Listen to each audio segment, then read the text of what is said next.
Hello everyone, this is Hoy Legend, and I'm bringing you my first video of DCUO How To Tank. Today we're going to be going over the mechanics and the whole battle of Tala and Shattered Gotham Elite. It is on the Justice League Dark DLC. It's currently one of the harder bosses. I'm seeing a lot of tanks struggling with this. A lot of groups aren't fully understanding the timing of things or mechanics, so I figured I'd create a video and possibly a series should it help a lot of people out and just kind of help you guys out with mechanics. So right now what I'm doing is just going through my gear and allowing you to see what I'm rocking. I'm not at all by any means rocking the best tank stuff. I'm still leveling up augments and whatnot. Luckily I have a good amount of skill points to kind of help me out, but there's probably a lot more tanks that are better spec than me. So encouraging those who don't think they're ready. I think if you can learn these mechanics, then you can do Shattered Gotham Elite. I think this one is a good boss fight to really teach tanks how to tank in this newer content and how they want things to be played out. Tala is definitely a hard fight, but I think we can all do this, so let's get started.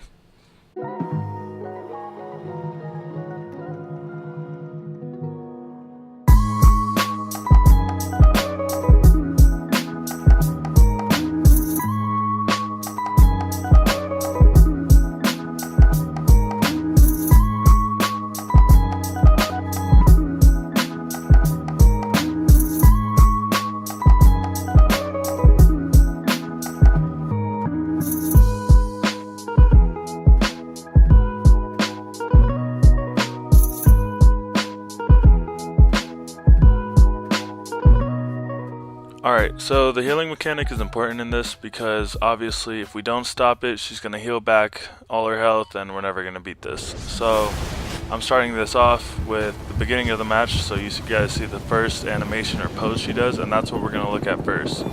So I'm going through, and right about now she does it. So yeah, right there, that's the animation or the pose that she does with the healing mechanic. There's a glitch right now where sometimes there'll be an orange beam, and sometimes there won't, so you want to look for this animation or pose in order to lunge her. So when I see that, I'm lunging as soon as I can to stop the healing mechanic. So right here I lunge it, and then we keep moving about the match.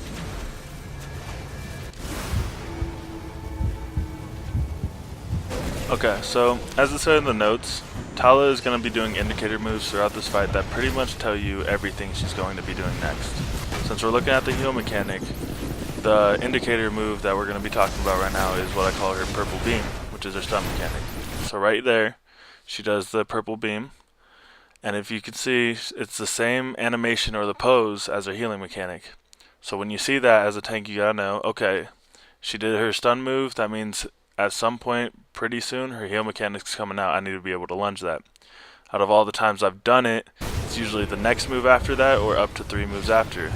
So right there she does the hand blaster channel beam. After that it's the skull move, and then after that it's the fire move. So there's fire, and then right after that you see her do her heal mechanic, so you're able to lunge that. Being able to know when these are going to happen will obviously help increase your chance of lunging her as soon as possible, as well as being able to end the heal mechanic. And it will also help out with later on things, because again, this whole fight is actually systematic, as crazy as it is, but the more you're in tune with it and know what to do, the better off your team is going to be.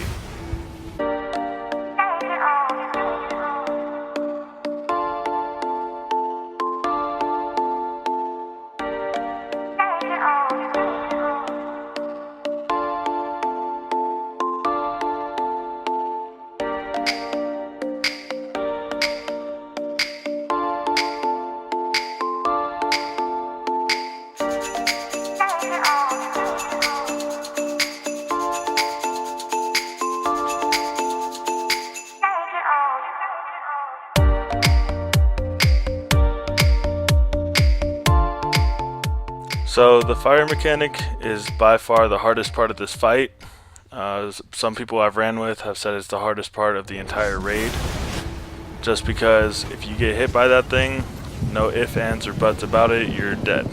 Guaranteed. I've seen very few chances where electric has been able to use their shield and get out of it, but that is very rare. So what we're going to start off with is what it looks like. So right there, she does this almost hand blaster looking combo where she jumps in the air and slams the ground. Fire meteorites, if you would call them, come out of the ground. When they hit the ground, if you're not out of that area, you're dead. So we need to figure out how to avoid these. And that's where these mechanics come into play, because as it said in the notes, there's going to be indicators that will show us when the fire is going to come. And I'm talking like I call this stuff out for my team because I understand them that well. So in terms of most common to least common, you see that she'll do a heal mechanic and a fire mechanic right after that. That's the most common. After that, the second most common is what we see right there, where it's a heal mechanic, melee combo, and then the fire mechanic. The third one, which is a little bit less common, still happens every now and then, is after the heal mechanic. You got about 1 to 3 moves and then a fire mechanic. That usually happens if there's like knockdowns and whatnot. But the fourth one is if you guys are doing a great job of knocking her down, your teammates are block breaking her, stuff like that, she'll do it after a skull move or a melee combo.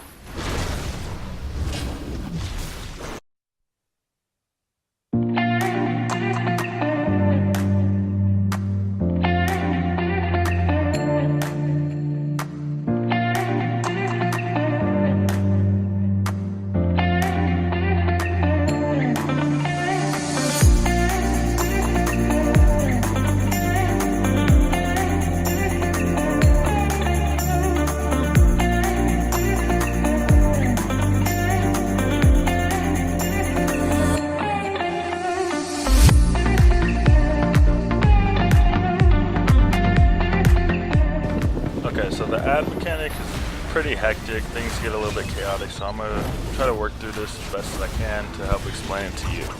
We're going to start off with what it looks like. So right here you see her do a clap above her head, this red beam of light shoots out above her, she's surrounded by a red aura, and that means there's ads coming out.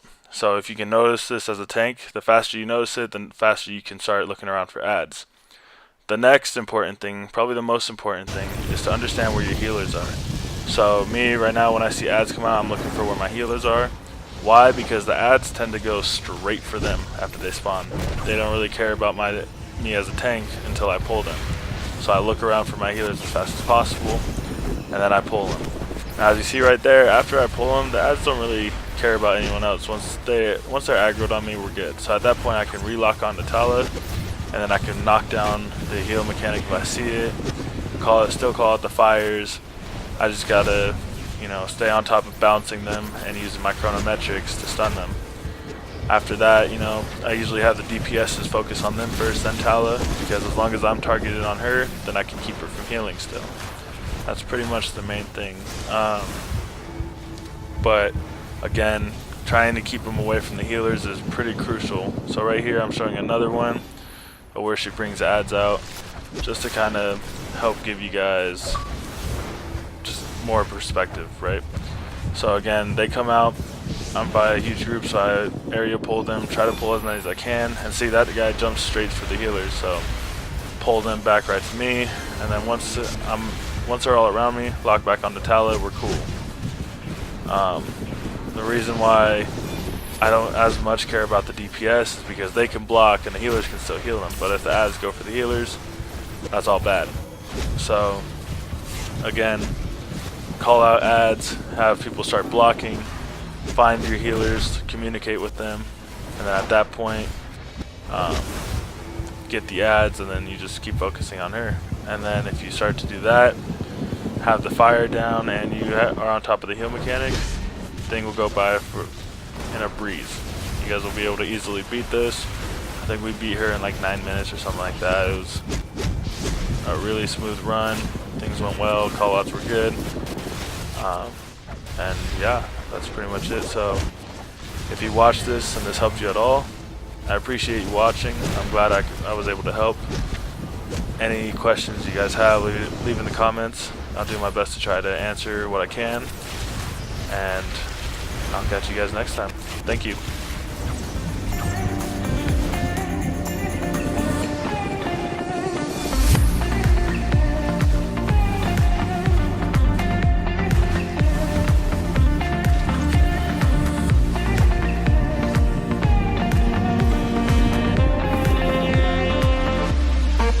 Do